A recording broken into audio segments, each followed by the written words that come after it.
Hey everyone, today is April 29th, 2021, and today's card of the day in Justice Week is Hive Mind. Hive Mind is a really fascinating thwart event in the Ant-Man Hero Pack. It's part of Ant-Man's Hero Kit, and it's probably one of his most often overlooked cards. It scales as the game goes on, so as the villain gets more difficult, you're building your board, and you're making Hive Mind more powerful, which is something not a lot of cards do, but can be really interesting as you amass a board of ants.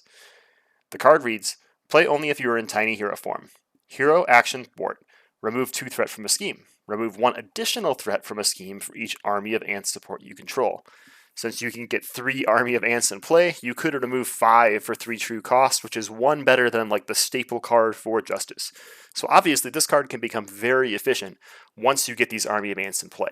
So let's look at these army of ants to see what else they offer us. So Army of Ants is a 1 cost support with the hero action if you are in tiny hero form. Exhaust Army of Ants to deal 1 damage to an enemy. That's obviously going to combo well with Hive Mind, so duh, it makes it better, so it makes it better. It also pushes your win conditions, so something Justice players might struggle with is getting enough damage out in solo or feeling that they're contributing beyond thwarting in multiplayer. Well, if you get 3 Army of Ants out, and you thin your deck real good, you can play a Hive Mind every turn, and then ping for 3 with your Ants and feel like you're really making some progress. That being said, this synergizes with a couple other cards from Ant-Man's kit. Ant-Man usually likes to switch forms every turn if he can, so he can get that auto ping and auto attack damage, or auto ping damage and auto threat removal. But if you're really focusing your deck around thwarting and want to play Hive Mind every turn with a super thin deck, you're going to have to find ways to jump into Giant form, play things like Giant Stomp, and then jump back down. And the card that lets you do that is Resize. It's a hero action. You can change to your other hero forms. You can change to Giant form, ping something, play some big attack event, and then you could do your flip for the turn and change back to tiny form, which allows you to always end there with your army of ants ready when you draw up and get your new Hive Mind. Likewise, this is really good with Pim particles, I think. A lot of times, Justice decks, they really need to draw through a lot of things to be able to get to their damage cards so that they can still push damage through. Well, Pim Particles lets you do this specifically in tiny form. After you spend this card, heal 2 damage from your hero if you're in giant form, or draw 1 card if you were in tiny form. So spending this on Hive Mind is really good because it lets you draw a card. I've played this a lot recently with Sense of Justice. So when you make Hive Mind only cost 1, basically, or 2 true cost, because you're using Sense of Justice for that 3rd resource, it becomes insanely efficient, right? You can imagine in a solo game, if you have an event that requires you to discard 1 card and removes 5 threat, you're going to be golden. Now, don't get me wrong, there's a lot of setup to get there. You have to play 3 Army of Ants, you have to play a Sense of Justice, and then you have to have a Hive Mind in hand. So you're not really investing 1 resource, but if you make your deck really thin and cycle a bunch of times to get to a ton of Hive Minds, then this event can become like just game-changingly good. It's obviously really good with things like Skilled Investigator, so after a side scheme is defeated, exhaust Skilled Investigator to draw 1 card. Almost every side scheme in solo can be defeated by Hive Mind. There's a couple that have more than 3 or more than 5 threats.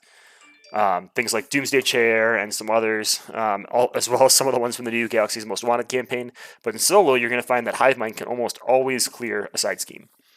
Late on the Law also works really well with this card just because you're removing a lot of threat. If you really want to be this threat-removing machine, you can use Late on the Law to remove additional threat for Hive Mind because you're going to probably still be jumping back and forth as Ant-Man. So including Late on the Law in your deck is only going to be good when you're playing Ant-Man Justice. Alright, so some common rules, goofs, and things like that.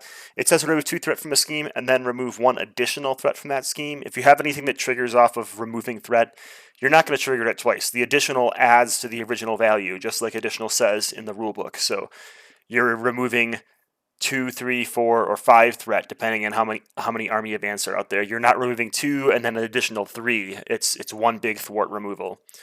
It's super efficient and rewarding, but you have to get your board set up, so remember you have to be in tiny form. You can play this with no army of ants out if you want, but it might not be the best choice. Paying 2, 3 true cost to remove 2 threat is pretty low on the curve of how much threat you can remove. But once you get those army of ants out there and make that investment, it can become bonkers good. So I definitely encourage everybody to try out Ant-Man Justice and really focus in on Hive Mind. Bring a ton of upgrades, skilled investigators for everybody, endurance for everybody, downtime for everybody. Get your deck really thin and just play Hive Mind over and over and over again and see how powerful a true army of thwarting ants can be. So We will wrap up tomorrow, Justice Week, with one more Justice card, and I'll put a deck list at the end of the video so you can all try out using this Justice card to its best effect. And we will move on to Protection as requested in the comments next week. Thanks for tuning in, and have a great day.